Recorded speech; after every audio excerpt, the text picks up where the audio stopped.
जय श्री कृष्णा। आइए सुनते हैं बुधवार के दिन भगवान बुद्ध देव की यह कथा। समतापुर नगर में मधुसूदन नामक एक व्यक्ति रहता था। वह बहुत धनवान था। मधुसूदन का विवाह बलरामपुर नगर की सुंदर लड़की संगीता से हुआ था। एक बार मधुसूदन अपनी पत्नी को लेने बुधवार के दिन बलरामपुर गया। मधुसूदन ने पत्नी के माता पिता से संगीता को विदा कराने के लिए कहा। माता पिता बोले, बेटा आज बुधवार है। बुधवार को किसी भी शुभ कार्य के लिए यात्रा नहीं करते। लेकिन मधुसूदन नहीं माना। उसने ऐसी शुभ अशुभ की बातों को न मानने की बात कही। दोनों ने बैलगाड़ी से यात्रा प्रारंभ की। 2 कोस की यात्रा के बाद उसकी गाड़ी का एक पहिया टूट गया। वहां से दोनों ने पैदल ही यात्रा शुरू की। रास्ते में संगीता को प्यास लगी। मधुसूदन उसे एक पेड़ के नीचे बैठाकर जल लेने चला गया। थोड़ी देर बाद जब मधुसूदन कहीं से जल लेकर वापस आया तो वह बुरी तरह हैरान हो उठा, क्योंकि उसकी पत्नी के पास उसकी ही शक्ल सूरत का एक दूसरा व्यक्ति बैठा था। संगीता भी मधुसूदन को देखकर हैरान रह गई। वह दोनों में कोई अंतर नहीं कर पाई।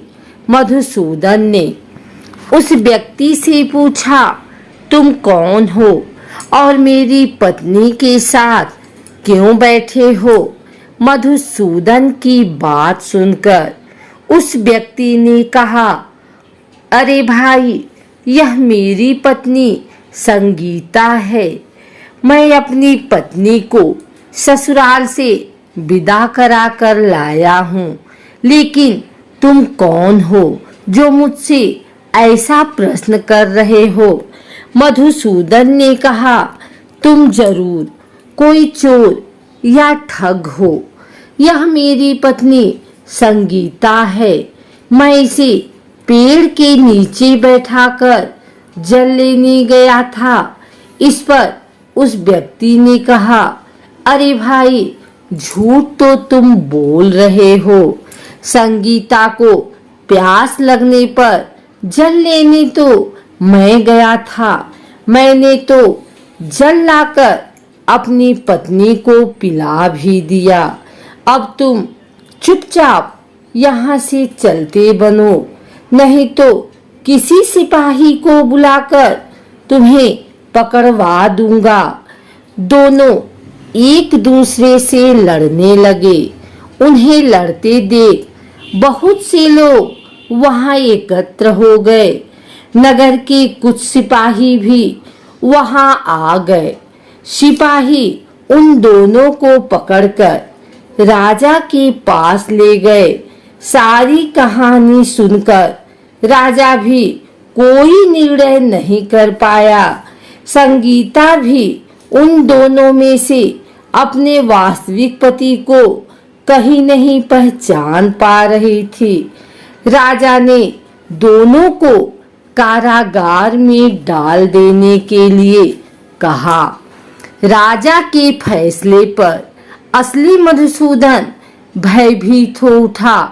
तभी आकाशवाणी हुई, मधुसूदन, तूने संगीता के माता पिता की बात नहीं मानी और बुधवार के दिन अपने ससुराल से प्रस्थान किया। यह सब भगवान बुद्ध देव के प्रकोप से हो रहा है। मधुसूदन ने भगवान बुद्ध देव से प्रार्थना की कि हे भगवान बुद्धदेव, मुझे क्षमा कर दीजिए, मुझसे बहुत बड़ी गलती हुई। भविष्य में अब कभी बुधवार के दिन यात्रा नहीं करूंगा और सदैव बुधवार को आपका व्रत किया करूंगा। मधुसूदन के प्रार्थना करने से भगवान बुद्धदेव ने उसे क्षमा कर दिया। तभी दूसरा व्यक्ति राजा के सामने से गायब हो गया। राजा और दूसरे लोग इस चमत्कार को देख हैरान हो गए। भगवान बुद्धदेव की इस अनुकंपा से राजा ने मधुसूदन और उसकी पत्नी को सम्मान पूर्वक विदा किया। कुछ दूर चलने पर रास्ते में उन्हें बैलगाड़ी मिल गई। बैलगाड़ी का टूटा हुआ पहिया भी जुड़ा हुआ था। दोनों उसमें बैठकर समतापुर की ओर चल दिए। मधुसूदन और उसकी पत्नी संगीता दोनों बुधवार का व्रत करते हुए आनंद पूर्वक जीवन यापन करने लगे। इस तरह भगवान बुद्धदेव की कृपा से उनकी यहाँ खुशियां बरसने लगी।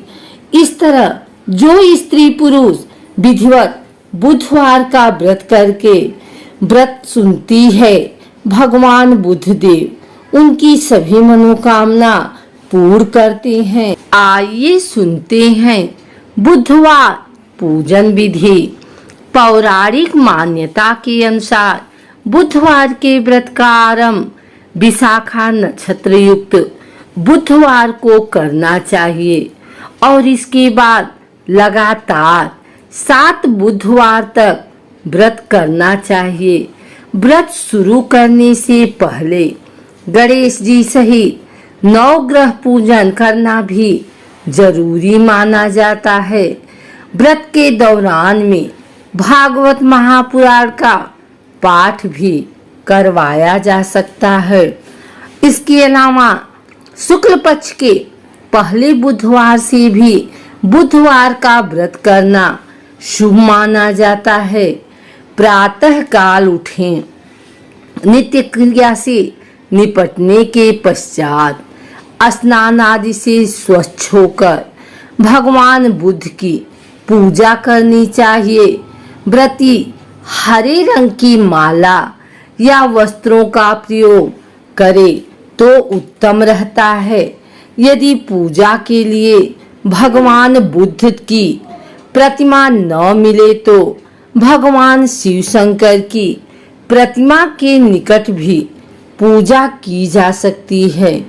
दिन भर के व्रत के पश्चात शाम को भी पूजा करनी चाहिए और केवल एक समय भोजन करना चाहिए। व्रत में हरे रंग के वस्त्र, फूल या सब्जी आदि दान करने चाहिए। इस दिन एक समय दही, मूंग दाल का हलवा या फिर हरी वस्तु से बनी चीजों का सेवन करना चाहिए। कहते विधि विधान से अगर इस व्रत को किया जाए तो जीवन में सुख शांति रहती है और घर धन धान्य से भरे रहते हैं। माता लक्ष्मी भी व्रती की मनोकामनाएं पूर्ण करती हैं।